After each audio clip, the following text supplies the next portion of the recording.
오늘 하나님의 말씀은 신약성경 121페이지 누가복음 15장 11절로 32절까지 말씀입니다. 본문을 한번 읽고 말씀을 들으시면 감사하겠습니다. 이 시간 예배드리는 여러분에게 하나님 아버지께서 큰 은혜와 축복을 내려주시기를 주님의 이름으로 축원합니다. 오늘은 아버지 사랑의 품 안에서 행복을 누립시다. 이런 제목으로 함께 은혜를 나누겠습니다. 이 누가복음 15장을 보면 세 가지 비유가 나옵니다. 1절에서 7절은 잃은 양을 찾는 목자의 비유이고 8절로 10절은 잃은 드라크마, 잃은 동전을 찾은 여인의 비유이고, 그리고 오늘 우리가 읽은 11절로 32절 집을 나간 탕자의 비유입니다. 한 마리 양을 잃어버린 목자는 그 잃어버린 양을 찾기까지 이 골짜기 저 골짜기를 찾아다녔습니다. 한 드라크마를 잃어버린 여인은 그 드라크마를 찾기 위해 등불을 켜고 온 집안을 쓸며 찾아내기까지 부지런히 찾았습니다. 아들을 사랑하는 아버지는 둘째 아들이 집을 나갔을 때부터 매일 마을 입구에 나가 아들이 돌아올 때까지 하염없이 기다리고 또 기다렸습니다. 이 비유들은 잃어버린 영혼들을 찾으시고 그들이 돌아오기를 간절한 마음으로 기다리시는 하나님 아버지의 사랑을 말씀하시는 것입니다. 여러분, 누군가와 만나기로 약속을 했다면 얼마나 기다릴 수 있습니까? 1시간 정도는 기다릴 수 있습니까? 아니면 하루라도 기다릴 수 있습니까? 기다린다는 것은 쉬운 일이 아닙니다. 건널목 신호등 앞에 서 있을 때 빨간불에서 파란불로 바뀌는 몇 초 순간을 기다리는 것도 힘들 때가 있습니다. 기다림은 쉬운 것 같지만 결코 쉬운 일이 아닙니다. 약속된 시간을 기다리는 것도 어렵지만 언제 올지 모르는 사람을 기다린다고 하는 것은 너무나도 어려운 일입니다. 아버지는 집 나간 둘째 아들을 기다렸습니다. 왜 기다렸을까요? 그 아들을 사랑하기 때문입니다. 둘째 아들은 아버지가 살아계시는데도 자기 몫의 유산, 재산을 달라고 졸라서 그 많은 재물을 가지고 집을 나가버렸습니다. 자식으로서 도저히 해서는 안 될 일을 한 거죠. 아버지로부터 받은 재산을 가지고 착실하게 사업을 하거나 장사를 해서 재산을 더 늘렸다면 얼마나 좋았겠습니까? 둘째 아들은 재산을 늘리는 데에는 전혀 관심이 없었습니다. 멀리 외국까지 가서 먹고 마시고 즐기자 흥청망청 쓰기에 바빴습니다. 죽을 때까지 충분히 쓸 수 있을 것이라고 생각했겠지만 매일같이 허랑방탕하게 쓰는 바람에 가진 재산이 금방 바닥나고 말았습니다. 돈 많은 부잣집 아들에서 하루아침에 아무것도 없는 알거지가 되어버렸습니다. 그런 아들을 기다릴 필요가 있었을까요? 아버지는 둘째 아들이 재산을 달라고 했을 때 마음이 많이 아팠을 것입니다. 그 재산을 몽땅 가지고 집을 나갔을 때 마음이 더 많이 아팠을 것입니다. 허랑방탕하게 지내고 있는 아들에 대한 소식이 들려올 때마다 마음이 너무나도 아팠을 것입니다. 제대로 먹지도 못한 채 돼지가 먹는 쥐연 열매조차 주인의 눈치 때문에 먹지 못하고 굶주리고 있다는 소식이 들려올 때 당장 그 아들에게로 달려가고 싶었을 것입니다. 그러나 아버지는 그 아픈 마음을 부둥켜 안고 아들을 기다렸습니다. 집 나간 아들이 자신의 행동에 대해 잘못을 깨닫고 집으로 돌아오기만을 간절히 바라면서 매일같이 마을 밖에 나와 먼 길을 바라보았습니다. 그렇게 아들을 기다리고 기다리던 아버지는 먼 거리임에도 불구하고 알거지가 되어 돌아오는 아들을 한눈에 알아보고 달려갔습니다. 아들을 향한 아버지의 사랑이 뜨겁게 솟구쳐 올랐습니다. 아버지는 냄새가 나는 아들의 목을 힘껏 끌어안았습니다. 정말로 아버지의 사랑이 아니라면 절대 할 수 없는 행동이었습니다. 아들은 아버지 품에 안겨서 아버지, 제가 철이 없어서 하늘과 아버지에게 절대로 용서받을 수 없는 큰 죄를 저질렀습니다. 그러니 이제부터는 아들로 여기지 마시고 품꾼의 하나로 여겨달라고 말했습니다. 하지만 아버지는 아들의 그런 말을 들은 척도 하지 않았습니다. 아버지의 귀에는 아들의 그런 말이 들리지 않았습니다. 이미 아버지는 아들이 집에 돌아온 것으로 그간의 모든 잘못을 다 용서해 주었기 때문입니다.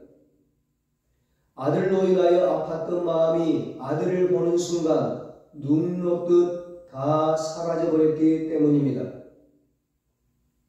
이것이 우리를 사랑하시는 하나님 아버지의 마음입니다. 기다리시는 아버지는 우리를 사랑하십니다. 그 사랑은 용서로 나타났습니다. 돌아온 아들이 아버지, 내가 하늘과 아버지께 죄를 지었사오니 지금부터는 아버지의 아들이라 일컬음을 감당하지 못하겠나이다. 그렇게 말했지만 아버지는 그 말에 대해 아무런 말도 하지 않았습니다. 아들의 죄를 추궁하거나 책망하지 않았습니다. 여러분, 하늘과 아버지께 죄를 지었다고 한다면 어떤 방법으로든지 벌을 받아야 하지 않겠습니까? 죄에 합당한 벌을 받아야 용서받았다고 할 수 있을 것입니다. 그러나 집에 돌아온 둘째 아들은 벌을 받지 않았습니다. 죄에 대한 벌이 아니라 오히려 동네 잔치가 열렸습니다. 도저히 세상적인 기준으로는 이해하기가 어려운 상황입니다. 이렇게 쉽게 용서할 수 있는 문제입니까? 벌 대신에 잔치라니요. 세상적인 입장에서 본다면 알거지가 되어 집에 돌아왔을 때 대부분 받아주지 않았을 것입니다. 문전박대당할 것이 뻔합니다. 설령 받아주었다고 해도 집 나갈 때 가지고 나간 돈 때문에 모질게 구박받으며 살 것이 너무나도 뻔합니다. 간신히 집에 들어왔다고 해도 하루하루 사는 것이 사는 것 같지 않을 것입니다. 매일 구박받으며 눈치 보고 있는 둥 없는 둥 그렇게 천덕꾸러기 신세로 살아야 할 것입니다. 그런데 아버지는 둘째 아들을 그렇게 대하지 않았습니다. 아버지는 동네 사람들에게 내 아들이 죽었다가 다시 살아 돌아왔다고, 내가 잃었다가 다시 얻었노라 말하며 살찐 송아지를 잡아 동네 잔치를 열었습니다. 제일 좋은 옷을 여다가 아들에게 입히고 아들의 손에 가락지를 띄우고 아들의 발에 신을 신겨 주었습니다. 알거지가 되어 돌아왔지만 그럼에도 불구하고 아버지는 돌아온 둘째가 아버지의 아들임을 온 동네 사람들에게 자랑스럽게 선포했습니다. 아버지는 집나간 아들이 돌아왔다는 사실에 마냥 기뻐했습니다. 그 기쁨을 주체하지를 못했습니다. 집나간 아들이 집에 돌아온 기쁨을 감추지 않았습니다. 그래서 동네방네 소문을 내며 동네 잔치를 벌였습니다. 스바냐 선지자는 그런 하나님 아버지의 마음에 대해 스바냐 3장 17절에서 그가 너로 말미암아 기쁨을 이기지 못하시며 너를 잠잠히 사랑하시며 너로 말미암아 즐거이 부르며 기뻐하시리라고 말했습니다. 잃어버린 한 마리 양을 찾았을 때 너무나도 기쁘고 즐거워 그 양을 어깨에 메고 집에 돌아와 벗과 이웃을 불러 모아 나와 함께 즐기자 나의 잃은 양을 찾았다고 말했던 목자처럼 아버지는 그 아들이 비록 아무것도 없는 알거지가 되어 돌아왔지만 집 나간 아들이 돌아왔다는 사실 하나만으로도 기뻐했습니다. 그 기쁨을 감추지 못하고 온 동네 사람들을 불러 모으고 살찐 송아지를 잡아 동네 잔치를 베풀었습니다. 드라크마 동전 하나를 잃어버렸을 때 등불을 켜고 집안 구석구석을 쓸면서 부지런히 찾던 중 그 드라크마를 찾았을 때 벗과 이웃을 불러 모으고 나와 함께 즐기자 잃은 드라크마를 찾았다고 외쳤던 여인처럼 이 아버지는 아들이 돌아왔다는 사실에 내 아들은 죽었다가 다시 살아났으며 내가 잃었다가 다시 얻었노라고 외치며 온 동네 사람들을 불러 모아 잔치를 열고 아들을 찾은 기쁨을 나누었습니다. 이사야 선지자는 이사야 30장 18절에서 하나님 아버지의 사랑을 이렇게 선포했습니다. 그러나 여호와께서 기다리시나니 이는 너희에게 은혜를 베풀려 하심이요 일어나시리니 이는 너희를 긍휼히 여기려 하심이라. 아멘. 그렇습니다. 하나님 아버지는 기다리시는 분이십니다. 왜 기다리십니까? 우리에게 은혜를 베풀기 위하여 우리를 기다리고 또 기다려 주십니다. 지난주에 하나님은 노아에게 방주를 만들라고 말씀하셨습니다. 홍수가 난다는데 비가 오지 않습니다. 노아는 120년 동안 방주를 만들었습니다. 왜 120년이라는 시간이 흐른 다음에 비가 왔을까요? 노아가 방주 만드는 것을 천천히 했기 때문일까요? 방주 만들면서 게으름을 피웠기 때문에 120년이라는 시간이 흘러간 것일까요? 예수님께서 말세에 대해 이야기하시면서 이 노아 방주 사건을 말씀했고 베드로 사도도 이 노아 방주 사건에 대해 베드로전서에서 이야기를 합니다. 베드로전서 3장 20절입니다. 그들은 전에 노아의 날 방주를 준비할 동안 하나님이 오래 참고 기다리실 때에 복종하지 아니하던 자들이라. 방주에서 물로 말미암아 구원을 얻은 자가 몇 명뿐이니 겨우 8명이라. 베드로후서 2장 5절에서는 노아가 방주를 만드는 동안 의를 전파했다고 했습니다. 온 세상이 홍수로 멸망할 것이라는 것을 전파했습니다.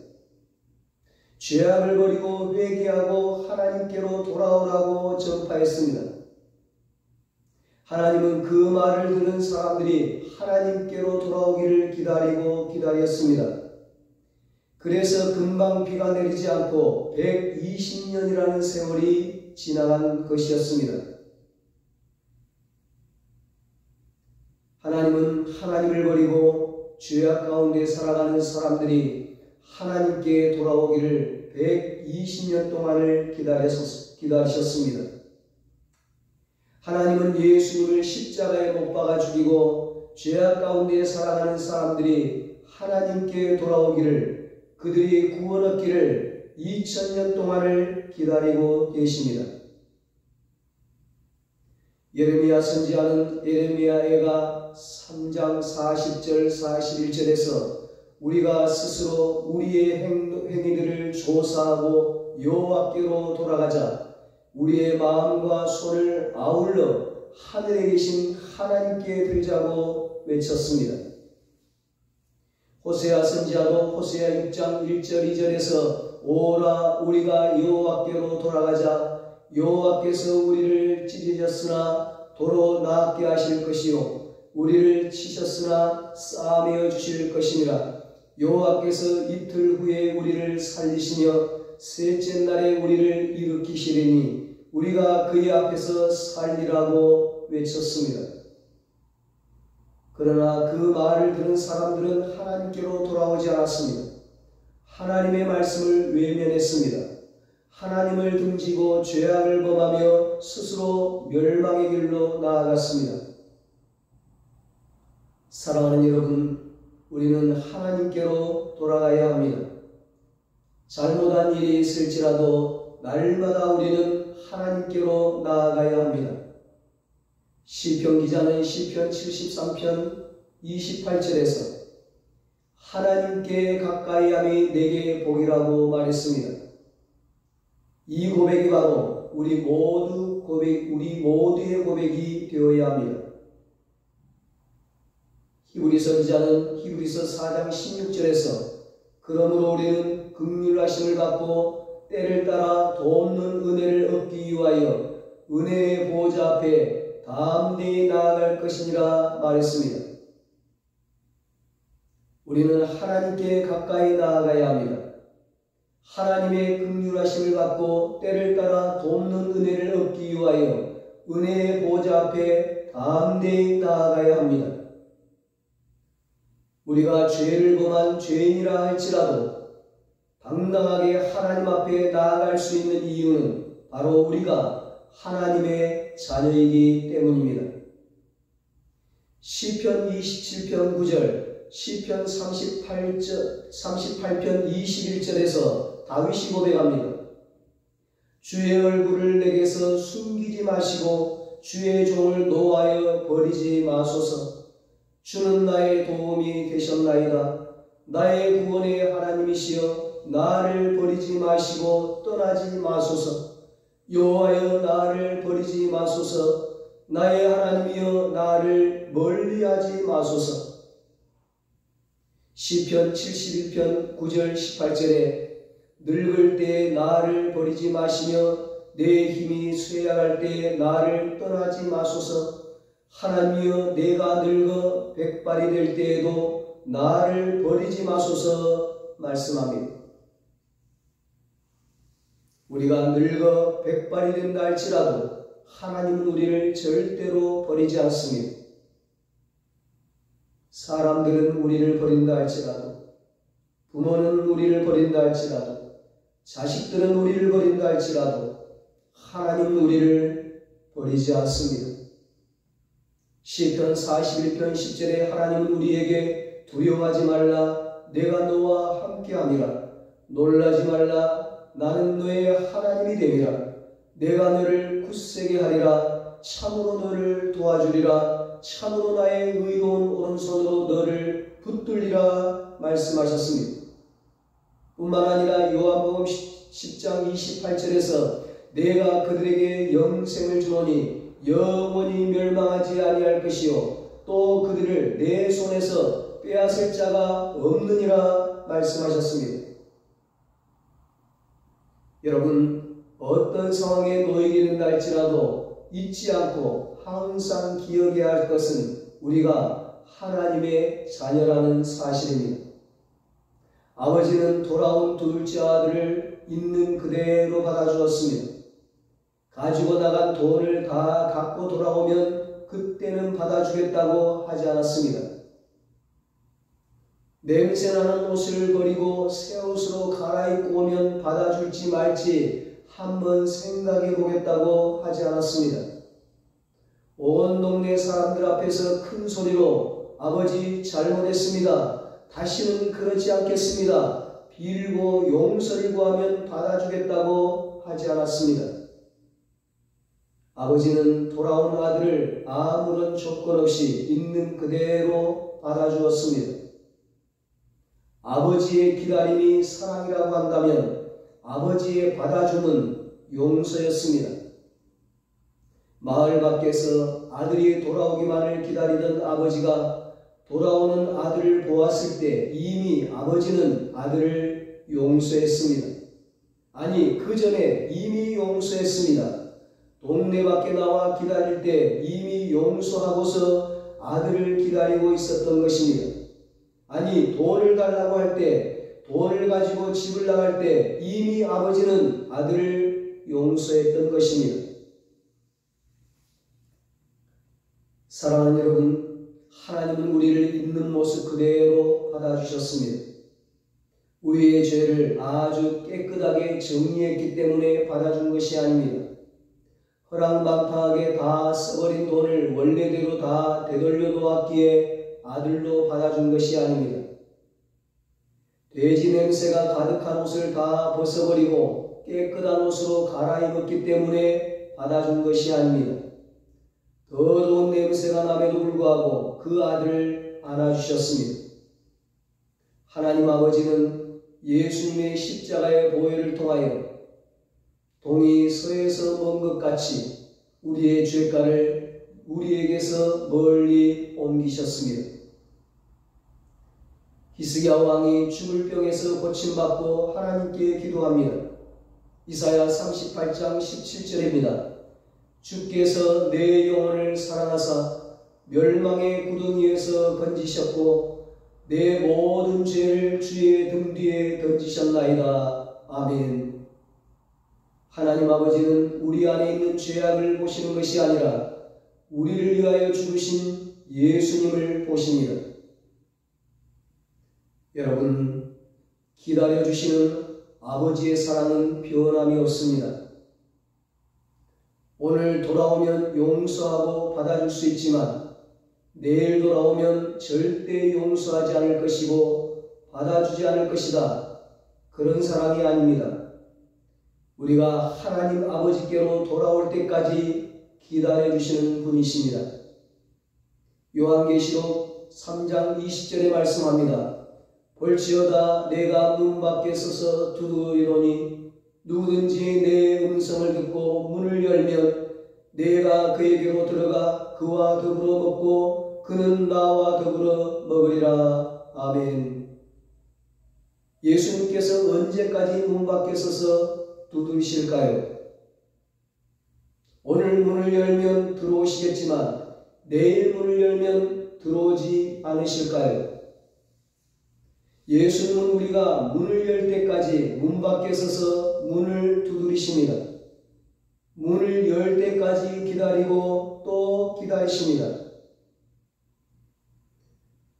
여러분, 우리는 하나님 아버지의 사랑받는 자녀입니다. 집 안에 있어도 자녀요, 집 밖에 나가 있어도 자녀입니다. 착실하게 살아도 자녀요, 허랑방탕하게 살아도 자녀입니다. 아버지의 마음을 기쁘게 해도 자녀요, 아버지의 마음을 아프게 해도 자녀입니다. 기왕이면 집을 나가 허랑방탕하게 살면서 아버지의 마음을 아프게 하는 자녀가 아니라 집안에서 착실하게 살면서 아버지의 마음을 기쁘게 해드리는 자녀가 되어야 하지 않겠습니까? 이 사실을 잊지 않아야 합니다. 항상 기억해야 합니다. 우리가 돌아가야 할 곳은 아버지의 집이요, 우리가 머물러 있어야 할 곳은 아버지의 품임을 항상 기억하고 또 기억해야 합니다.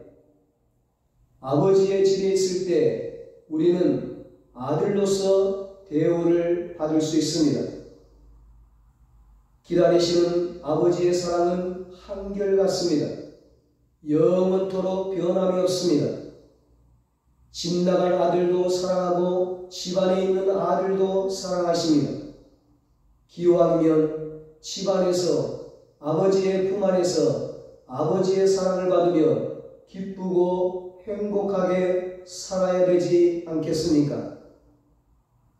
우리 은성교회 가족 모두가 하나님 아버지의 사랑을 기억하고 하나님 아버지 품 안에서 자녀로서의 복을 누리며 살아갈 수 있기를 예수님의 이름으로 축원합니다. 기도하겠습니다. 하나님 아버지, 죄악 가운데 있는 우리를 불러주시고 하나님의 자녀로 삼아주시니 감사합니다. 우리를 기다리고 기다리시는 하나님 아버지, 우리가 이제는 하나님을 떠나지 않게 하여 주시옵소서. 늘 하나님을 가까이 하게 하여 주시옵소서. 아버지 집에서, 아버지 품 안에서 하나님 아버지의 사랑을 받으며 기쁘고 행복하게 살아가게 하여 주시옵소서. 이제는 우리 주 예수 그리스도의 무한하신 은혜와 하나님 아버지의 사랑하심과 성령님의 이루하시고 교통하심이 하나님 아버지의 사랑을 기억하고 하나님 아버지 품 안에서 자녀로서의 복을 누리며 살기로 다짐하는 사랑하는 모든 성도들과 저들의 가정과 자녀들과 사업과 직장 위에 이제로부터 영원토록 함께 있을지어다. 아멘.